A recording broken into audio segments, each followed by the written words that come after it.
सहना भवतु सहनौ भुनक्तु सह वीर्यं करवावहै तेजस्विनावधीतमस्तु मा विद्विषावहै। ओम शांति शांति शांति। ओम पूर्णमदः पूर्णमिदं पूर्णात् पूर्णमुदच्यते पूर्णस्य पूर्णमादाय पूर्णमेवावशिष्यते। ओम शांति शांति शांति। श्रुतिस्मृतिपुराणानाम् आलयं करुणालयं नमामि भगवत्पादं शङ्करं लोकशङ्करं शङ्करं शङ्कराचार्यं केशवं बादरायणं सूत्रभाष्यकृतौ वन्दे भगवन्तौ पुनः पुनः।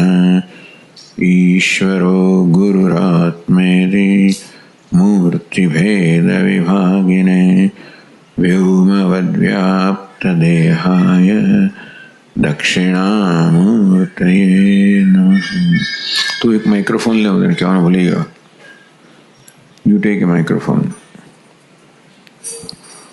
ओम पार्थाय प्रतिबोधितां भगवता नारायणेन स्वयं व्यासेन ग्रथितां पुराणमुनिना मध्ये महाभारतम्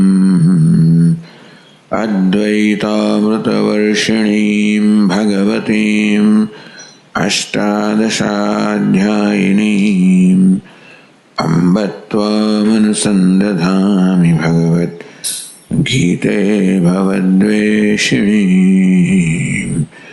यं ब्रह्मा वरुणेन्द्ररुद्रमरुतः स्तुन्वन्ति दिव्यैस्तवैः वेदैः साङ्गपदक्रमोपनिषदैः गायन्ति यं सामगाः ध्यानावस्थिततद्गतेन मनसा पश्यन्ति योगिनः यस्यान्तन्न विदुःसुरासुरगणाः देवाय तस्मै नमः।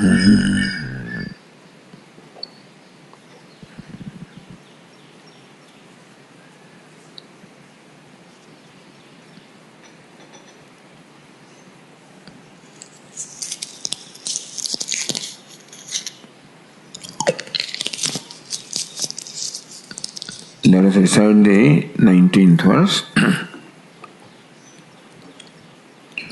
यस्य सर्वे समारम्भाः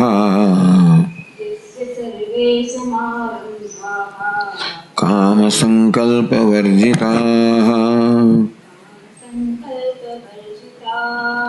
ज्ञानाग्निदग्धकर्माणम् तमाहुः पंडितं बुधाः त्यक्त्वा कर्मफलासङ्गम् नित्यतृप्तो निराश्रयः कर्मण्यभिप्रवृत्तोऽपि नैव किञ्चित् करोति सः। तो चालतू नहीं। So Lord Krishna describes in these verses how a Jivan Mukta hai, the one who is liberated in this life itself. Sabuddiman manusheshu sayukta krishna karma krit. With reference to karma, Lord Krishna describes the wisdom. Wisdom is the save, seeing the self or Atma as Brahman. And that is described in different contexts. in somewhat different ways. In the context of knowledge, the wise person is called Sthita Prajna. In the context of karma, he is called a yogi. In the context of bhakti, he is called a bhakta. In the context of again knowledge, he is called jnana, gunatita, who has transcended the gunas. So depending upon the context, Lord Krishna describes the same wisdom by describing a wise person, Ajara. What is meant to be described as the wisdom is described in terms of the characteristics displayed by a wise person. So here again a wise person is described by describing his characteristics with reference to karma. Because the context is,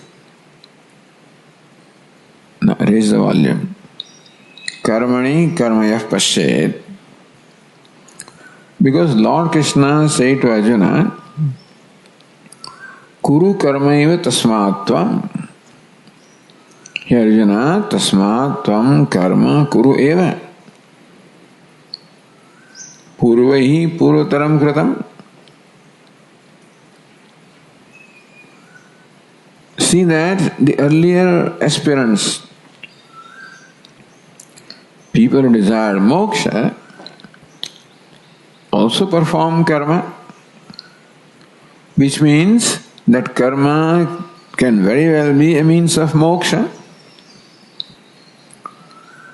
In Arjuna's perception, karma is what binds you to samsara. The reason why Arjuna said, Nayotshe, I will not fight this battle, is because he looks upon this battle, meaning the duty of the karma that is in front of him, as something that will bind him, something that will cause him sin. Aho bata mahat papam kartam vyavasita vayam.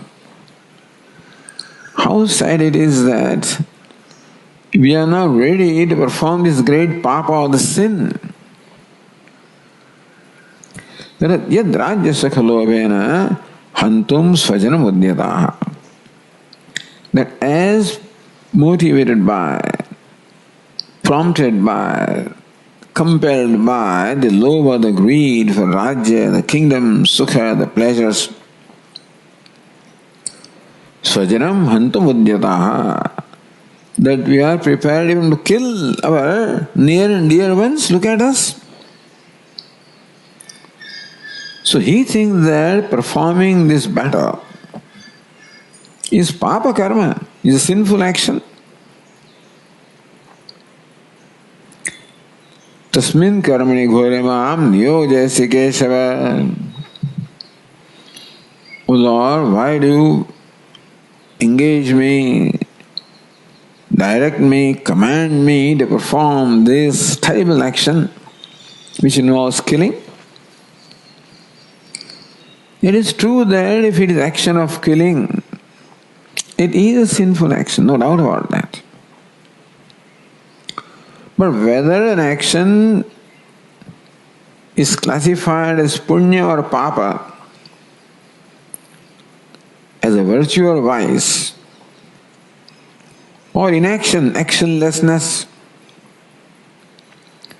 a person is performing action, all right. Whether that action is called punya karma, virtuous action, papa karma, vicious action, or akarma, actionlessness, is all determined not by the form of the action, not by what the person does, but the understanding and the attitude with which a person does. That is exactly what Lord Krishna wants to communicate. That it is not a rule that karma or action or duty is necessarily binding. It depends upon how you look at it, how you relate to that. A given action can be binding action depending upon how you relate to that. It can be freeing action depending on how you relate to that. It can be just leela or krida or simply a play depending upon how you relate to that. Or putting another way,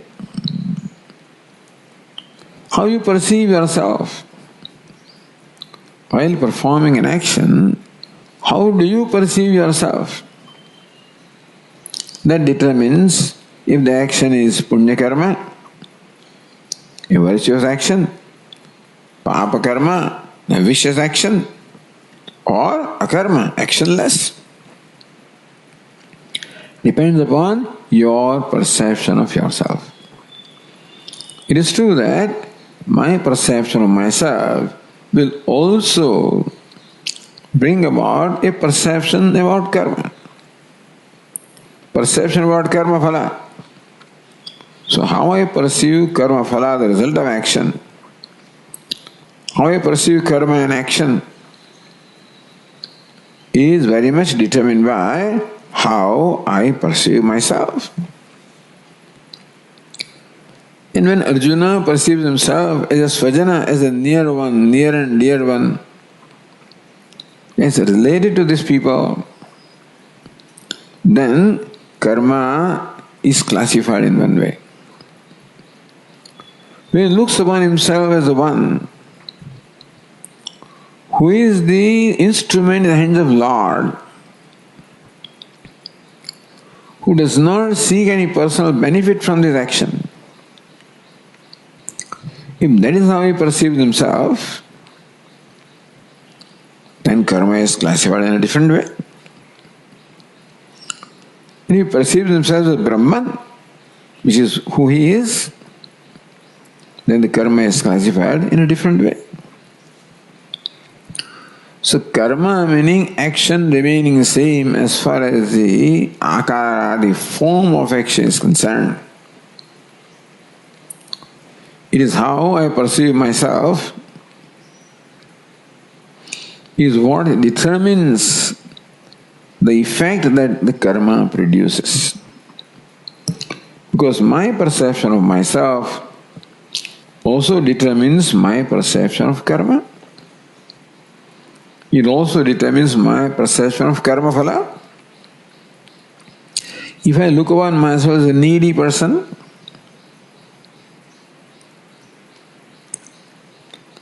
as wanting, lacking, inadequate, needy, needing at the physical level, needing at the emotional level, needing at the intellectual level, needing at the ego level, so many kinds of needs we have.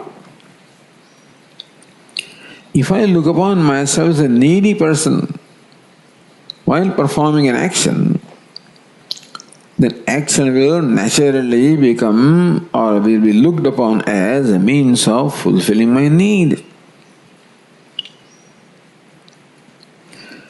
And for that person, action cannot fulfill the need. It is the result of the action that can fulfill the need. Because this need is a physical need or a worldly need. Physical need, emotional need, intellectual need, egoistic need. These needs can be satisfied by karma phala, by the outcome that you get from karma.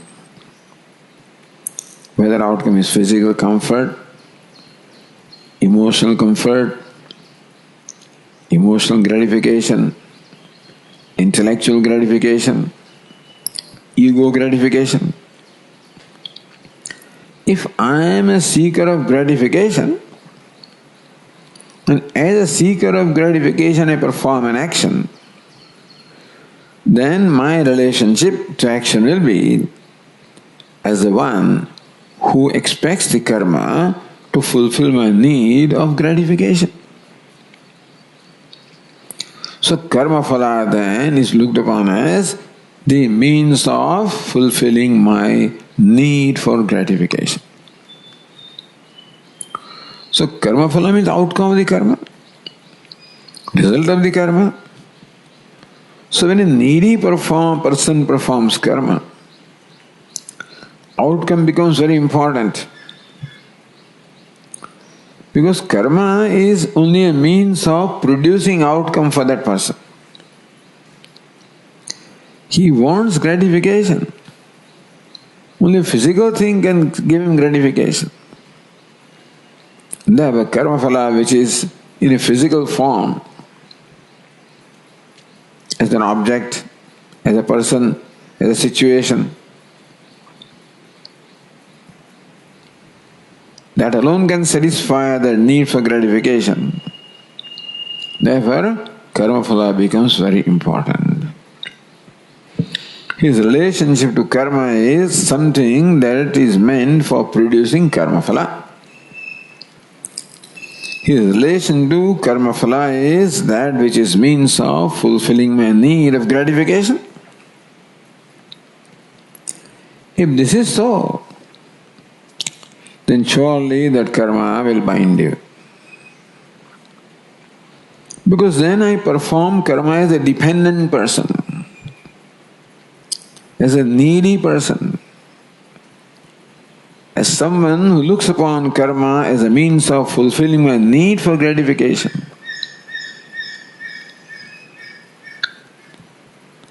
In that case, the possibility of whether I am happy or unhappy,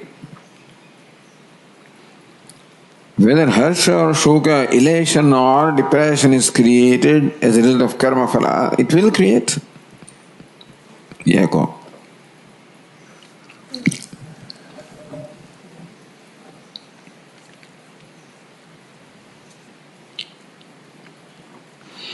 So this is very important.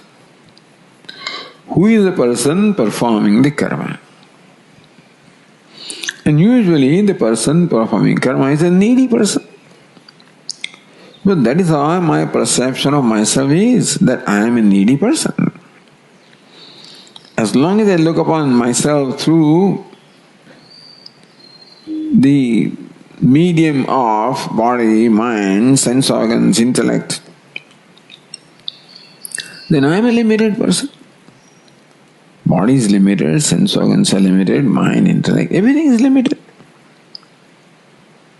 Inadequate, incomplete, lacking, wanting, that is what the upadhi is. It's limited. If upadhi is limited, that's not the problem. I am limited is the problem. And that perception of myself, that I am limited, I am inadequate, I am lacking, I am wanting, comes because of the identification with upadhi, body, mind, sense complex. And that is natural. Natural means it's habitual. We are born with that identification. Meaning we are born with this perception of ourselves as a needy being. Unfortunately, more I try to satisfy the needs of that needy being,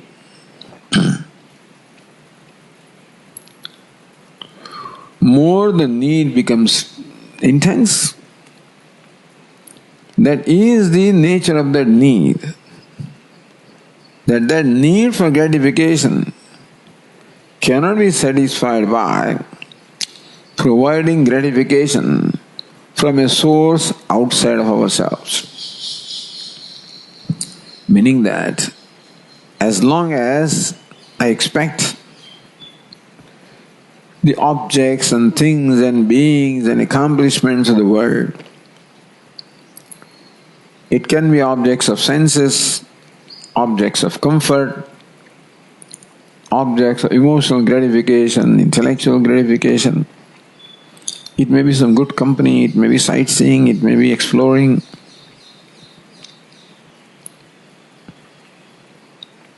It may be power, name, fame, ego gratification. So long that gratification will never be satisfied. Meaning that when my desire is satisfied, momentarily there is a sense of satisfaction. But soon that needy being sees that it is not quite enough. That his real need is not, somehow he feels that his need is not satisfied, and therefore he comes with a different form of need. As we have said, the need is a need for being limitless. Need is a need of being free. That's the real need. But not recognizing that real need, that very need itself manifests all these different worldly needs. And I assume or believe that by satisfying those small needs, that my original need will be satisfied. It doesn't happen. So every successful outcome, or every desirable outcome, does provide some gratification, no doubt about that. But it's going to be limited. Because what my heart is seeking is limitless, therefore it is not going to be satisfying me for a long time. So mind comes up with a different need. Thus, one need leads to another need. Not only that, but need means dependence. And one dependence leads to another dependence. I, in the process, become more and more dependent, more and more needy, meaning more and more bound. This is called bondage, which is characterized by dependence, need, helplessness. So, this is how people perform karma, that is how they relate to karma phala. And karma phala is important, not karma. So now how to change, how to transform this process? Basically what we need to do is to transform our perception of ourselves. That's what is to be done. How can karma become a means of transforming my perception of myself? So that we call yoga. And therefore, what Lord Krishna wants to tell Arjuna is that, look, it is not a rule that you have to relate yourself to the karma as a needy person. It's not a rule. You can relate to karma as the one who is fulfilling the need. You can look upon karma as a means of fulfilling your need, or you can look upon karma as fulfilling someone else's need. Karma remains the same. Your attitude changes. Meaning that you, instead of perceiving yourself as a needy being, in the words of Puja Swami, as a consumer, who is a consumer, needy being, who is seeking favor, who is seeking gratification, that's a consumer. You have a choice of changing your perception of yourself. What is the choice? You deliberately look upon yourself as a fulfiller of the need rather than a seeker of fulfillment, seeker of need. It is possible that this is a deliberate thing. Here is one emotional faculty, mind, which always functions as a needy entity. The second is the intellect, who now has his understanding that by fulfilling needs I can never become free from need. However, by making my action a means of fulfilling needs of others, instead of a consumer, I become a contributor and offerer. That also can be a means of fulfilling my need. That karma also can become a means of fulfilling my need. Karma also can become a means of gratification, depending upon how I relate to karma. So that relationship of relating to karma as a means of my offering something, my contributing something, not as a means of fulfilling my need, as a means of contributing something. Then what can I contribute? I have to look at my own resources, what all I have. A needy person looks at himself as a one who doesn't have there's so many things. A consumer is keenly aware of what he or she doesn't have. A contributor on the other hand, wants to become aware of what all he has, which is also there. I may not have much maybe. I may not be a wealthy person, may not be a powerful person, may not even be a talented person, but I have something. I do have some time, some physical energy, some emotional wealth within myself that I can show sympathy, compassion. I have a wealth of all those things. As far as compassion is concerned, sympathy is concerned, truthfulness is concerned, honesty is concerned, I have infinite wealth, understand? As far as the worldly things are concerned, I may not be wealthy, and I may not be able to contribute those things. Meaning that I may not be able to make my karma or duty as a means of offering wealth, treasure, or even talent. But there is time, and apart from that, there is the infinite potential of the inner wealth. The physical or material wealth I may not have, but the inner wealth in terms of, as I said, amanitvam, adambitvam, ahimsa, kshantihi, arjavam, humility, honesty, compassion, large-heartedness, truthfulness. I have plenty. That is called Devi Sampat, that's the divine wealth, which is what Lord Krishna says you can offer.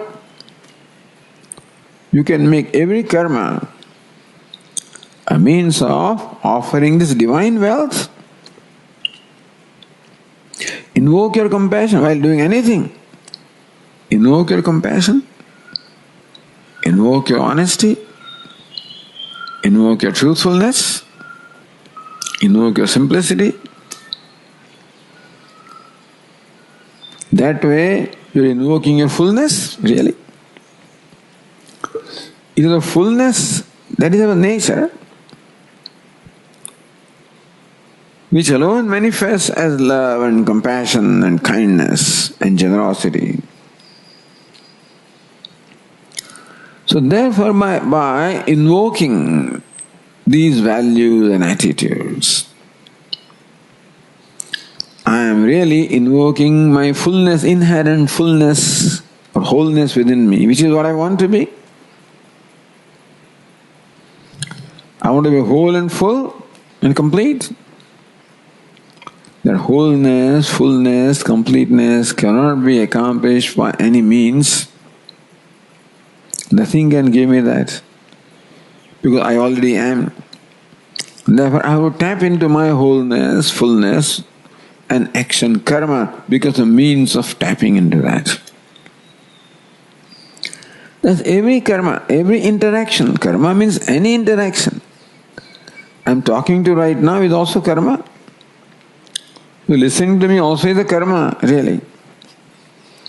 Every moment there is some interaction that we have with the world. And that interaction can become or can be made into an occasion of tapping into my love, compassion, generosity, large-heartedness, all of which I have in plenty. So Lord Krishna says karma also can become means that way. You don't look upon yourself as a needy person. Look upon yourself as the one who has infinite wealth. A wealthy person. What kind of wealth? Your infinite wealth of compassion, love, kindness. Look upon yourself as that.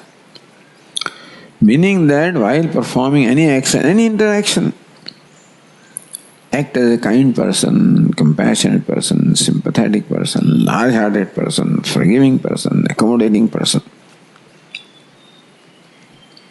Not easy. Because this needy consumer is always a demanding person, a wanting person. A wanting person cannot afford to be large-hearted, cannot afford to be a giver because then he's afraid. What will happen to my need? What will happen to my wants? Not realizing that invoking this inner well is a way of fulfilling that need. That need is a need of wholeness, fullness, completeness. And when I invoke this value, that attitude, which are nothing but invoking that wholeness, that is a way to fulfill my need. Then karma becomes important. Then if I perceive myself as an offerer, as a contributor, as a giver, which is a deliberate attitude I entertain, perhaps having looked upon myself all along as a needy, wanting, lacking person, this attitude of a giver will not automatically arise. I have to make an effort.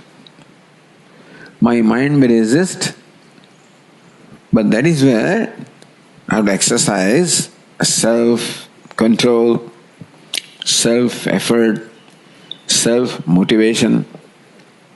That now I am going to act as a contributor.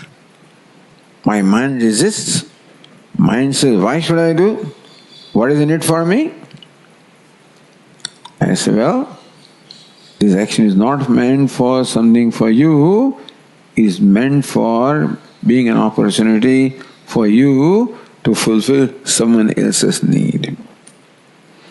So this is a deliberate attitude. We have habitual attitudes of being consumer, wanting, lacking, demanding, asking. A deliberate attitude is quite contrary to that. This contrary attitude is called Pratipaksha Bhavana. So whereas my mind wants to use every opportunity of taking advantage of something,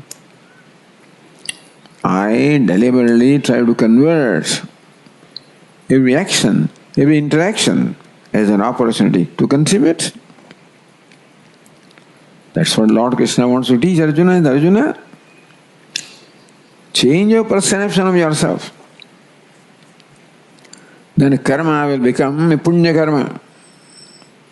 Any karma that is performed as a means of fulfilling your need, any karma that is performed as a consumer is a binding karma. in the sense that it will only intensify your need. It will only intensify your helplessness as a consumer. That's called bondage. Same karma can be utilized as a means of freedom by simply changing the attitude. By simply changing the attitude, which comes by changing the perception of yourself. While performing karma, habitually one perceives oneself as a consumer. But deliberately, you replace that habit by a deliberate perception of being a contributor. It's an opportunity that Ishvara has given me to offer something to Ishvara. The ideal thing is, when we say contribute to others, look upon yourself as contributing to Ishvara. In whatever form Ishvara is, what is his manifesto of Ishvara? Therefore, I am performing this action for the satisfaction of Ishvara. May Ishvara be pleased.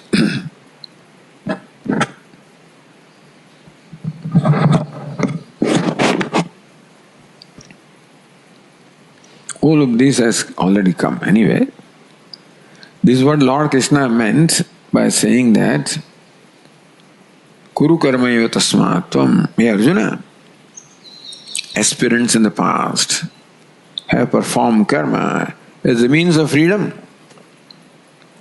The popular idea is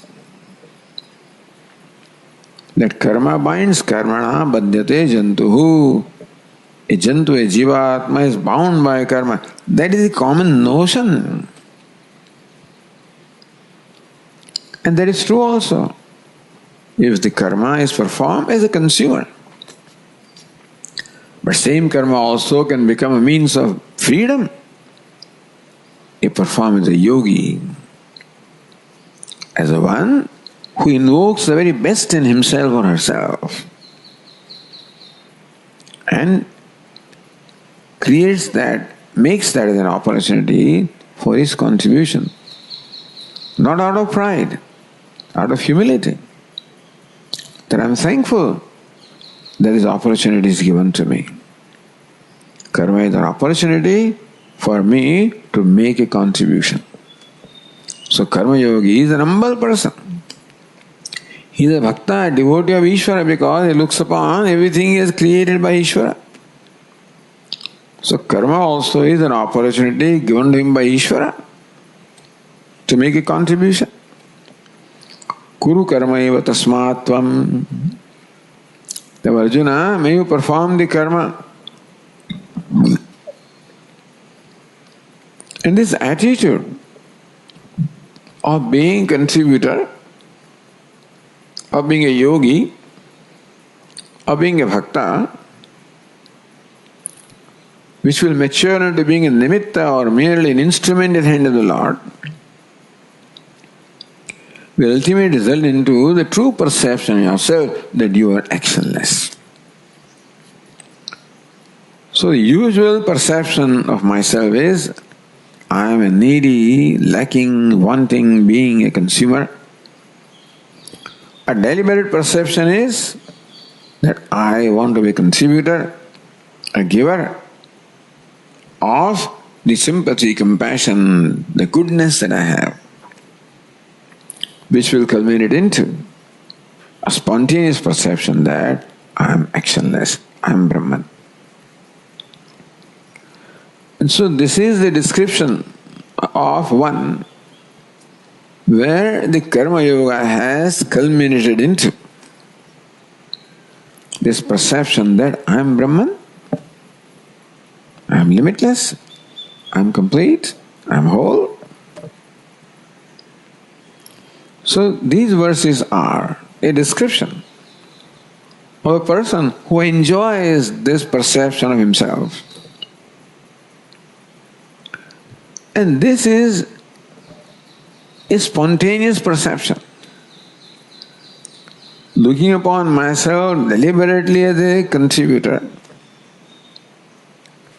will slowly make me fit for listening to scriptures and seeing myself as Brahman, and then ultimately that perception becomes spontaneous by Shravanam, Mananam, Nididhyasanam.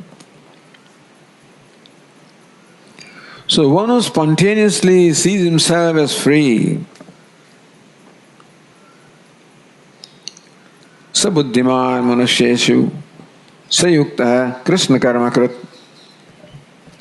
Buddhiman, he is a wise person. Yukta, he is a yogi in the true sense. Call him karma yogi, jnana yogi, bhakti yogi, they all culminate into one. Krishna karma krit, one who has done everything that one needs to do in the life. And that is our goal. That is what we want to be. That is said, if we really examine the desire behind all the desires, then we will find that this is what we want to be. And thank God that that is what we already are. As we've been saying earlier, it is not the process of accomplishing the unaccomplished, process of accomplishing what is already accomplished. Meaning that karma, which is normally looked upon as a means of accomplishing what is not accomplished, only perpetuates the need for accomplishment. Same karma, when performed with the contrary attitude, becomes a means of accomplishing what is already accomplished. Meaning that every karma becomes a means of invoking my wholeness, which ultimately, through of course teaching, leads to the vision of wholeness. And one who enjoys that vision is free. So freedom is our nature, and therefore you can abide in freedom. We cannot abide in something that is not our nature. Water cannot abide in a tank on a mountain top. It cannot abide there. It always pressurizes itself to go down and meet the ocean. And then it abides after having met the ocean. So he is a person who is abiding, free from all the stresses and strains and exertions in life. All mental stresses, strains and exertions, that's what we mean. So this is what Lord Krishna is describing in these verses. And therefore Arjuna should understand, for Arjuna to understand, that this is the true nature of karma. That karma in reality is akarma. When karma is performed upon, looked upon as karma, it certainly becomes a burden. When that karma is to fulfill a need, it is a great burden. When that karma is performed to fulfill others' needs as a contributor, it is much less burden. And that karma is performed by the wise person, there is no burden at all. So reducing the burden, reducing the bondage, reducing the dependence is the process. And in these verses, Lord Krishna is describing a Jivan Mukta, one who has attained this abidance while living. That is our goal. What we can do is to initiate the process. What the end is, leave it to Ishvara. Bahunam janmanamante jnanavan mam prapadyate. Lord Krishna says that it is the end of the process carried out through many lives that one becomes a wise person and sees me as everything. Vasudeva Sarvamivik. Doesn't matter to us. When the goal will reach, I think should not burden us. Because the goal can never reach unless the right process is undertaken. Our freedom is karmanyavadikaraste. We have the freedom in the process of being a karma yogi, then pursuing knowledge and simultaneously pursuing knowledge also. That's a process that we undertake.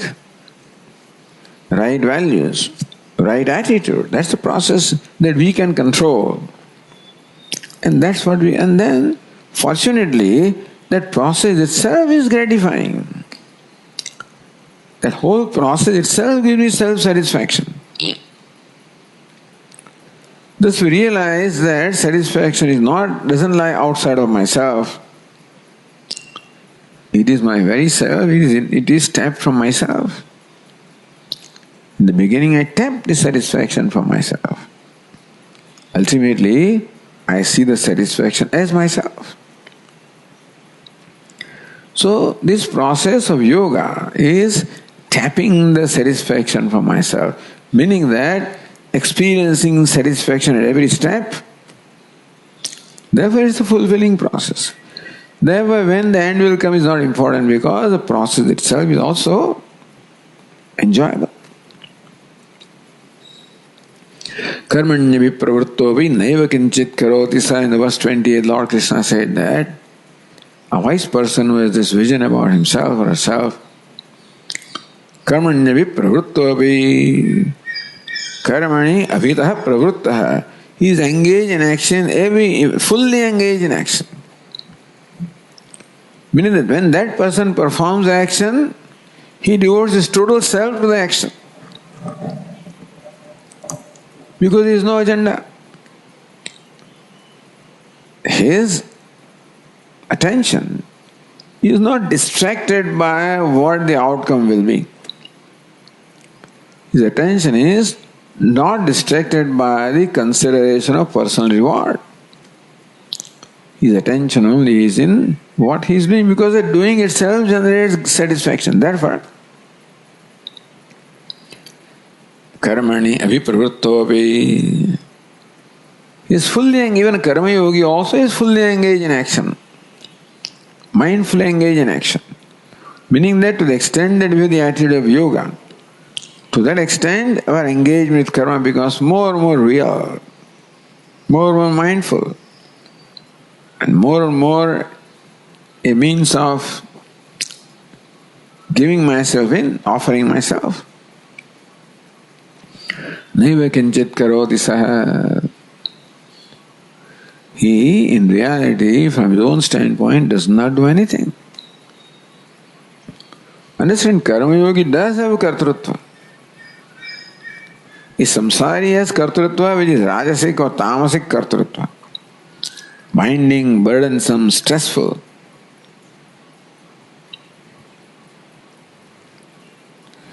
This is the yattu kamevsuna karma. The karma that is performed by kamevsu, one the desiring to fulfill achieve certain ends as prompted by kama. Sahankarena va punah. Then with ahankara, I am doing this.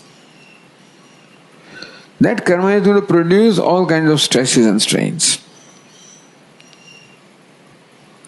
On the other hand, karma yogi performs karma as without it, aragadveshata krutam afala prepsuna karma. One who performs the karma without ragadvesha, without the greed for karma phala. That's called sattvic karma. So karma yogi is a sattvic karta. And wise person is one who has transcended the sattva also. So description of the wise person continues in subsequent verses also. And the reason why Lord Krishna urges Arjuna to perform action, take up his duty, hey Arjuna, this is an opportunity for you to grow, for you to contribute. Oh Lord, how can I contribute? I am killing these people. Depends on how you look upon yourself, how your perception is. If your perception is you are killing them, yes, it is a sinful karma, it is a papa karma, no doubt about that. If your perception is that you are serving the cause of dharma, that you represent dharma or righteousness, you are not killing people. You are protecting dharma. There is a sudden noble cause in your mind. A karma yogi has a noble cause. Because then only we can grow out of these mundane expectations and self-centeredness. When karma is performed for a certain cause. A cause is of course Ishvara Buddhi, offering it to Ishvara.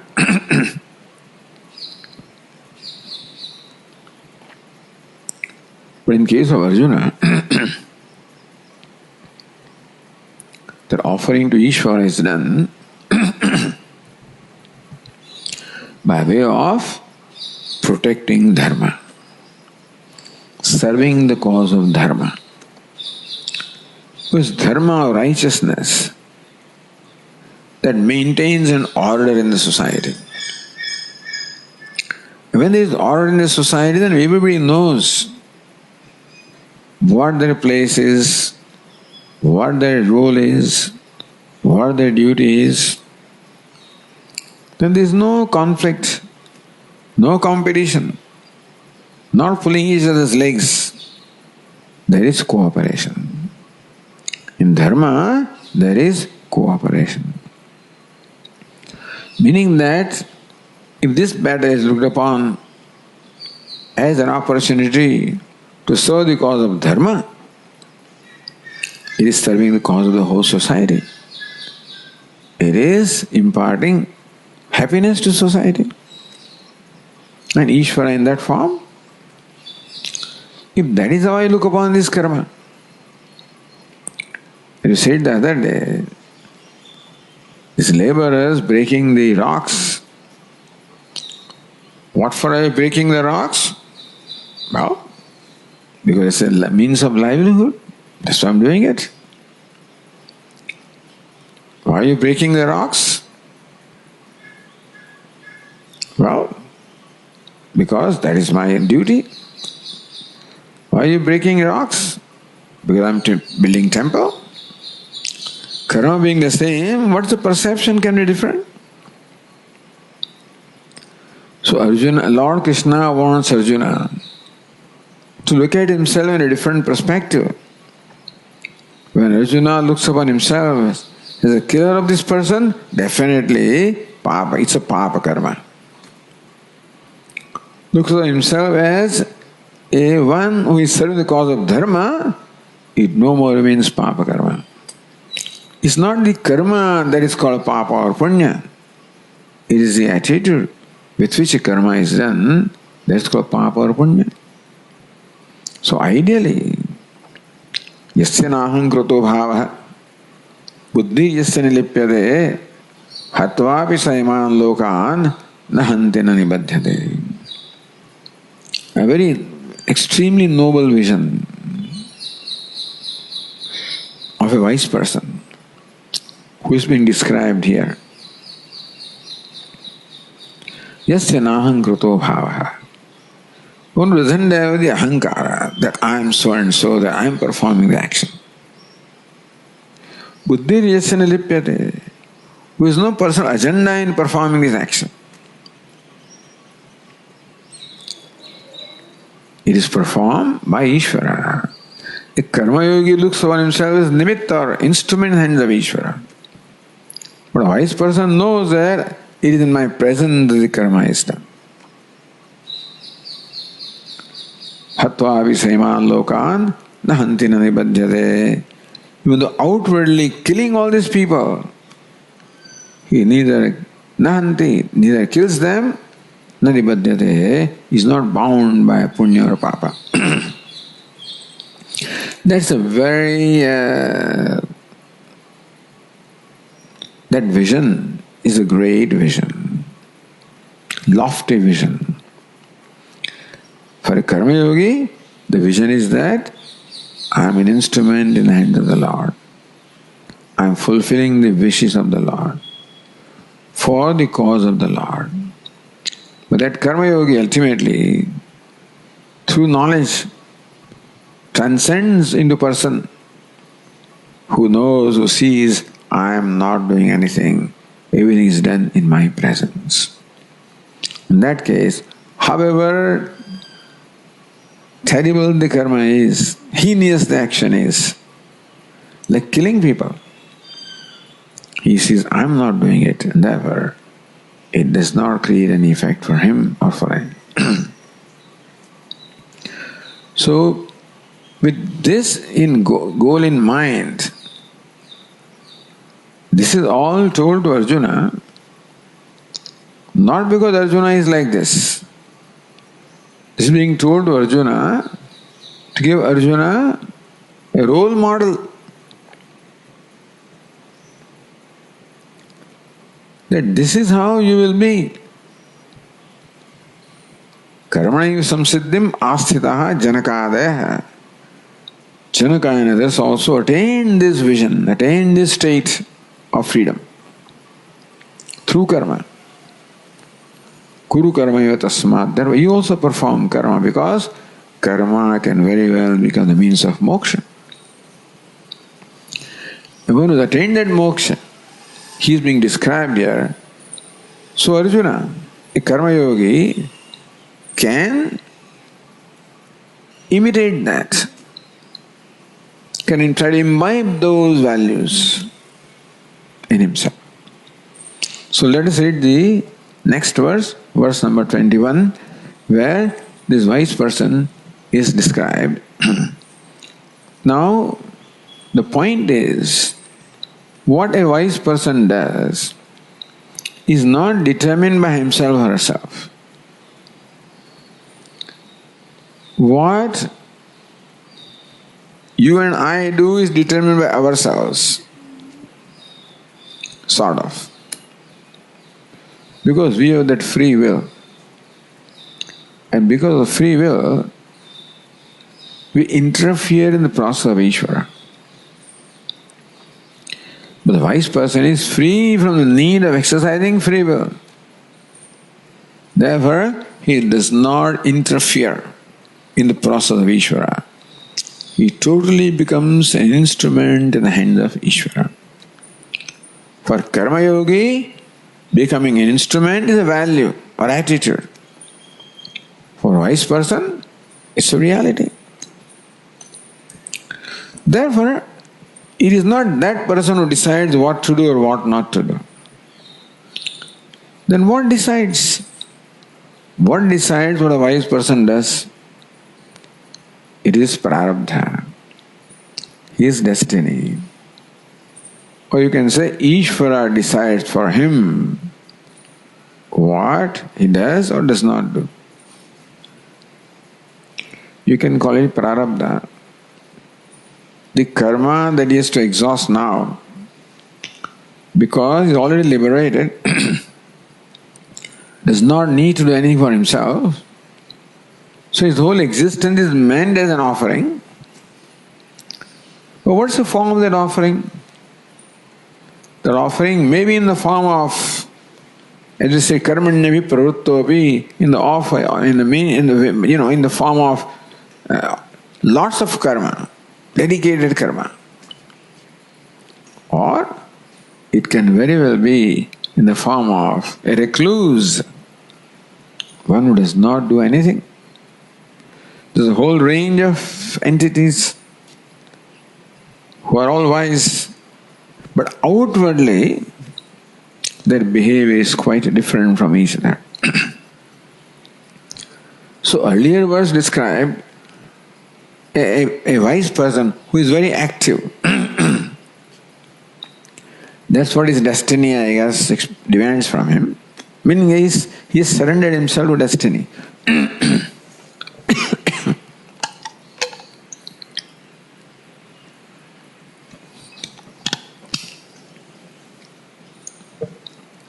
Since he does not exercise his free will, his destiny decides what he does. In case of one person, the destiny in the form of Ishvara decides that he should do lots of things. Because some other person, the destiny in the form of Ishvara decides that he doesn't do anything. And in between. So now we have a description of a person, a wise person, who is described, in Lord Krishna describes both the form of his action, his behavior, and the spirit, his state of mind, his perception about himself, his perception of karma. Both are described. We will see that as far as his perception of self is concerned, is the same for each wise person. As far as the form of action is concerned, it is different for different persons. So now this verse 21 is a description of a wise person who has again delivered himself in the hands of prarabdha, who doesn't exercise and has no need to exercise free will. However, does what the prarabdha determines for him. So the verse 21, let us read that. Nirashiryata chittatma Tyakta sarva parigraha Shariram kevalam karma Kurvannapnoti kilvisham.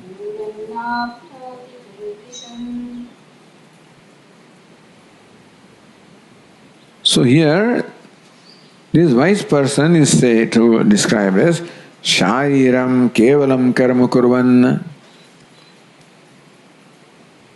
Kevalam shariram karma kurvan.